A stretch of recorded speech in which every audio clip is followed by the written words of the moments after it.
All right, welcome. Today we time travel a little bit back to February when I was hanging out with the BehaviorMe team to talk about alphabet soup. So there's this thing in the tech world with a lot of different acronyms, much like our field. So we break down some of those and talk about some of the possible implications, what they're working on. So here we go. This week we're in Miami and we're talking about alphabet soup.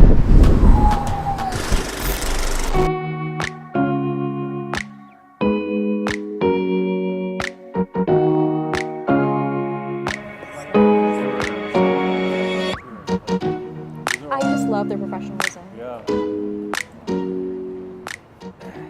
All right, so you'd mentioned VR, and you guys are a VR-based company, but there's a lot of letters that get thrown around in this world. So can we go through that? Sure. You called it the alphabet soup before. The tech alphabets. soup. And there's tons of them. But we're going to talk about VR, AR, ML, AI, IoT. Cool. I mean, behaviorists, you guys like your acronyms too. Yeah, Like, yeah. We have 5 acronyms. It's very much in line That's with that. fair. Take Yeah. shots. Yeah. That was fair. That was a good plug. Virtual reality. Virtual reality is essentially what we saw in the early 90s with Game Boy Virtual Boy, but much better, much more affordable. It is completely immersive in the sense that the environments that you put yourself in are designed from scratch. All the physics, all the behaviors, all the conditions that are needed to do what we're doing can be controlled, right? So that's virtual reality. Augmented reality is essentially almost the same thing, but using current reality and overlaying virtual objects on top of that. So imagine if, imagine Pokemon Go.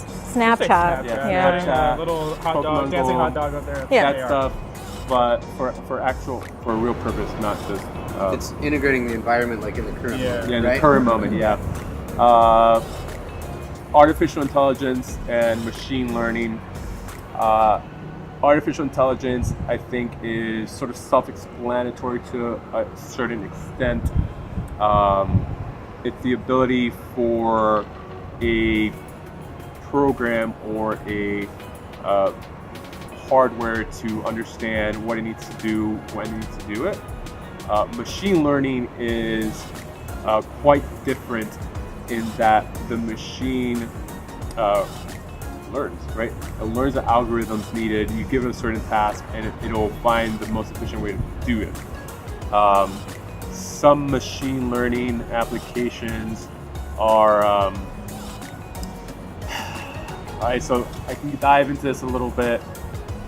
It is said that companies like Uber, Lyft are using their current drivers as beta testers for ultimately what's going to become an autonomous fleet of vehicles, right?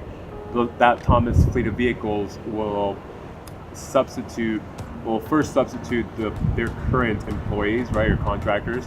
Then it'll substitute whatever taxi drivers are left, and then it'll substitute an entire auto industry.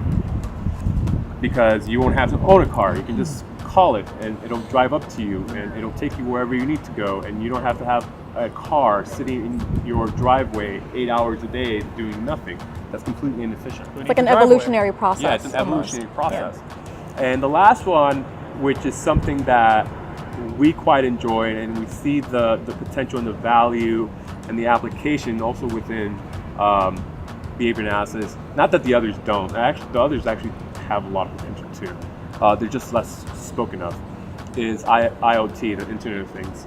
So you have your Google Homes, your Amazon Alexas, Echoes. You have your Sonos.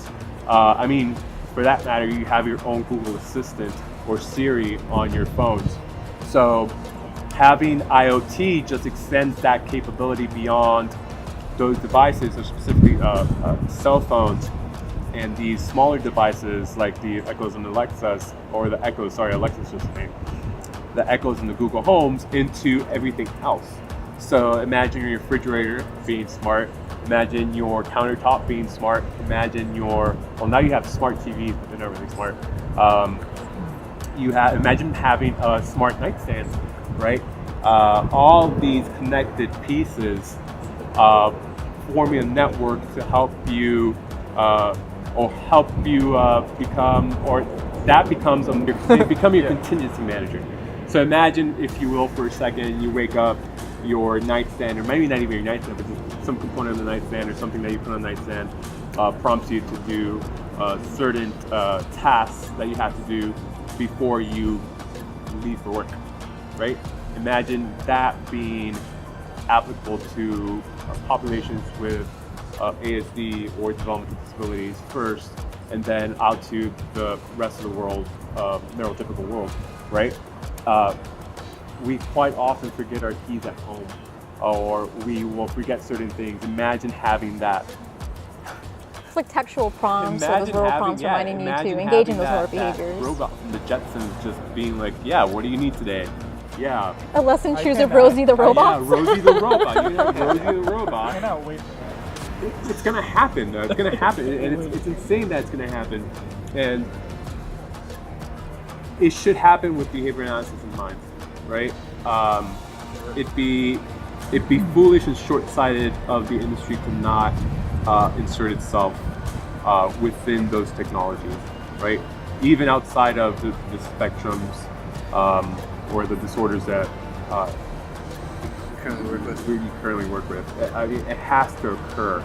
I can go off on a tangent about what the perceived use of behavior analysis was in Facebook, because it's been spoken about over the last couple of months, where essentially Facebook is a giant Skinner box, right? And all those likes and all those moments that you see are just reinforcers for you to do more and more and more, right? Because there has been an underlying talk of chief executives in Facebook saying that that's what's happening.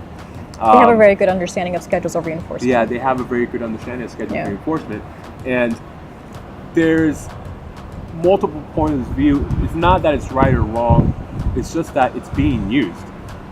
Forget whether it's right or wrong, it's being used. Yeah. And imagine if no it was one's talking being about it. Yeah, but imagine if it's being used for something so, for like daily living things too, for those sort of like daily living behaviors that we engage in that we sometimes just forget to engage in sometimes. Like, so for example, a kiddo who needs to be prompted to engage in certain like hygiene behaviors and whatnot, or the average Joe who forgets sometimes that he leaves his wallet at home or his keys. I mean, those are all essential things that we could be prompted for using things like IoT. We should have a panel at ABBA about Facebook. Yeah. Yeah, I think so. Well, I mean, it's too late now, but we can insert it somewhere in there. Yeah. I think we can definitely insert. There's a lot of really interesting information on there. We're doing the machine learning AI panel. I mean.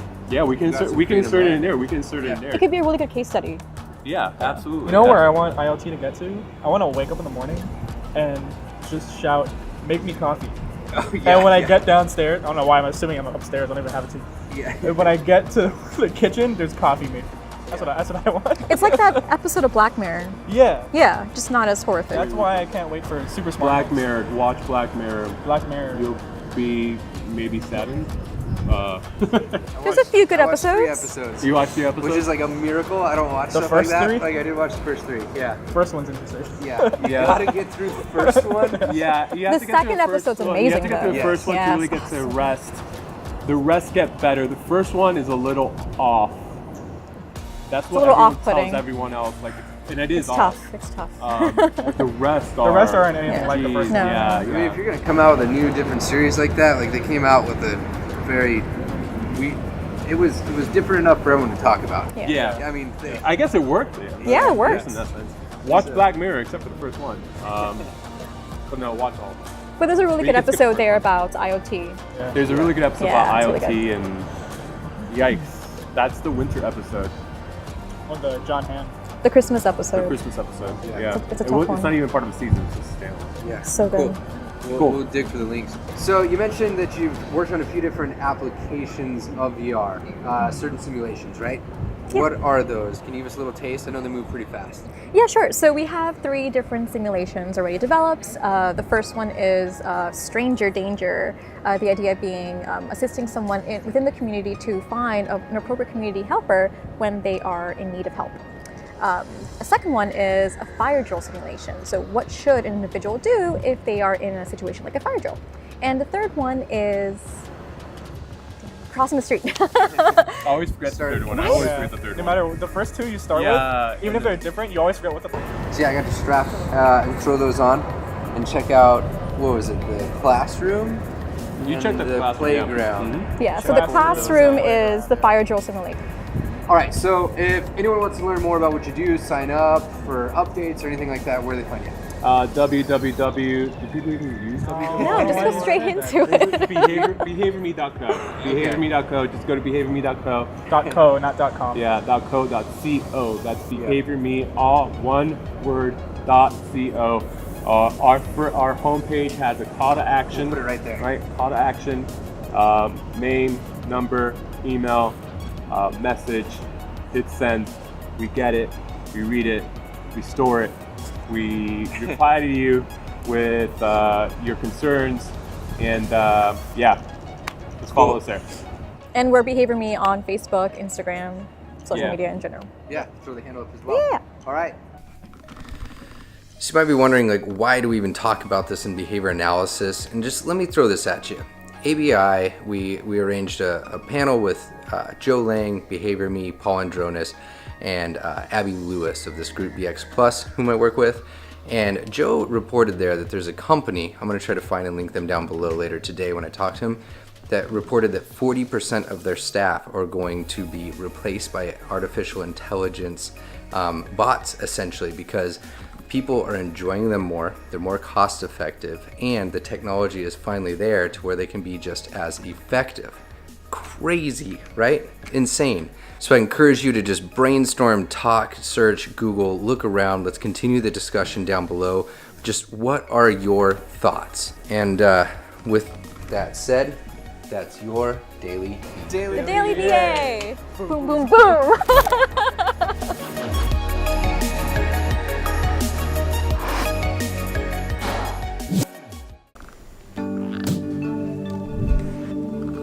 See the sticker?